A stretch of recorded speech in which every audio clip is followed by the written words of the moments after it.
Bom, nós tivemos um nível de dificuldade maior nesse segundo jogo, o que nós já esperávamos em função do comportamento da equipe de Portugal.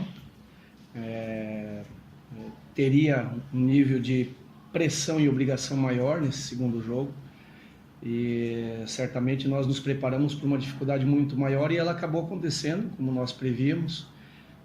Alternando em bons momentos também para a equipe de Portugal. Porém, acho que o determinante foi o nosso nível de concentração e de assumir, né, com muita humildade o terreno de jogo, as condições, Portugal jogando em casa, torcida, um ambiente, né, muito próprio, e a gente saber reconhecer que em alguns momentos poderíamos errar, mas que isso poderia ser compensado com a nossa determinação e o nosso trabalho até o momento. Então foi uma partida extremamente difícil, mas o Brasil conseguiu enfrentar mais uma vez um obstáculo importante. Nós no Brasil passamos também por essa situação durante muitos anos, né? Tendo o Falcão como a nossa referência, o nosso melhor jogador. E em muitos momentos você sobrecarrega a obrigação do craque, né? Ricardinho é o melhor jogador do mundo e não é por acaso, porque tem esse potencial. Porém, na minha visão técnica, tudo que se constrói dentro da coletividade pode te levar a um caminho mais seguro, mesmo que esse caminho seja muito mais longo, muito mais difícil. Todo mundo quer, todas as equipes, todas as seleções querem ter um protagonista, mas quando a seleção se propõe que o protagonista seja o coletivo, as chances são maiores, porque você pode no momento não estar bem e aí recorrer a outros atletas. Após a saída do Falcão, nós estamos tratando de formar uma equipe, formar uma seleção que possa dividir as responsabilidades. Dessa forma encontramos um caminho.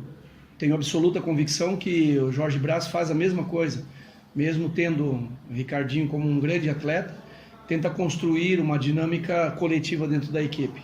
Mas não é um processo simples, é um processo que leva tempo e que muitas vezes a gente não consegue chegar.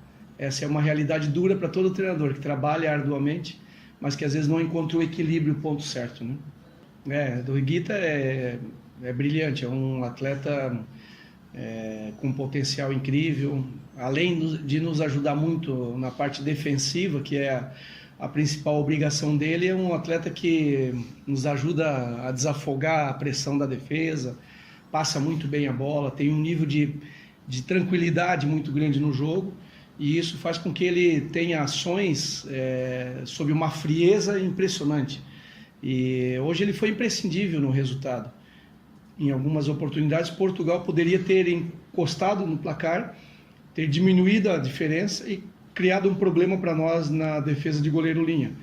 Mas todo goleiro conta com uma energia e a sorte de que as bolas que passaram por ele tocaram a trave e não entraram, não transporam a linha. Então é a energia e a confiança de um goleiro que nós apostamos muito e que certamente vai estar conosco em 2020, né? Não, a gente convocou o Roncalho pela temporada que ele vem fazendo. Temos total confiança, né? Mas na prática a gente viu que um goleiro como o Guita dá muito pouca oportunidade ao segundo goleiro nesse momento. E eu acho que para o Roncalho estar pela primeira vez na seleção brasileira, ao lado do Guita e de todos os demais, vai servir de aprendizagem e experiência para as próximas convocações. Então, um goleiro, ele não tem só a parte técnica, ele também traz com ele a energia do ambiente, o nível de confiança.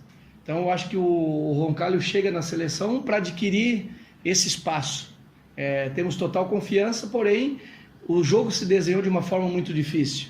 E por mais que o Roncalho tenha uma condição muito boa, talvez tecnicamente igual à do Guita, o Guita tem um nível de experiência muito grande, vivenciou muitas situações, coisas que o Roncalho só vai adquirir com o tempo, vivenciando. Então a gente está dando essa oportunidade a ele de iniciar esse processo de vivência e quem sabe amanhã depois ele estar aí à frente do Brasil. Não significa que não irá jogar nos próximos jogos. É contextual. Trocar um goleiro no meio do jogo às vezes é arriscado, pelo tempo, pela exigência do momento do jogo. Portugal nos pressionava demais e uma troca poderia representar uma oportunidade ao adversário. Um goleiro talvez frio, fora do tempo do jogo, e aí a gente está aqui também brigando muito pelo resultado, porque isso é importante para a seleção brasileira, né? Sim, a gente tem tentado, de alguma forma, aplicar uma metodologia dentro da seleção que facilite o jogo dos atletas.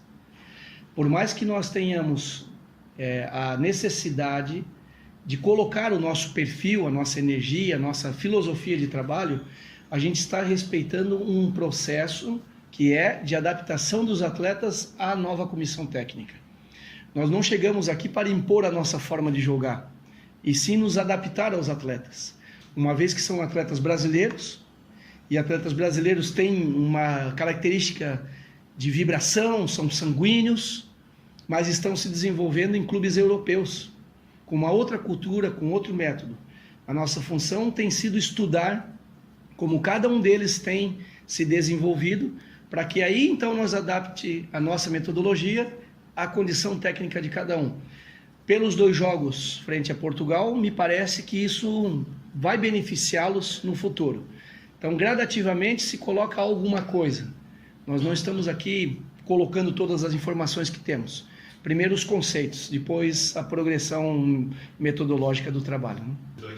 Quando a gente pensa no Falcão e pensa no Ricardinho, nós colocamos 2 ícones mundiais que têm dentro da sua forma de jogar uma fantasia, uma mágica, um brilho. E isso é muito difícil, porque talvez tanto o Falcão como o Ricardinho tenham essa característica inata. Já veio com isso, já nasceu com isso. E a partir do momento que adquiriram confiança no mundo, se arriscaram muito mais e fizeram muito mais. Eu não sei se temos hoje no mundo alguém que se aproxime dos 2. Acho que o segundo ou o terceiro está muito distante. Porém, podemos ter como o Manuel Tobias foi melhor do mundo, não sendo tão mágico, tão brilhante, tão plástico como o Ricardinho e Falcão, mas era muito objetivo, era muito determinado, era muito focado e era um grande artilheiro, né?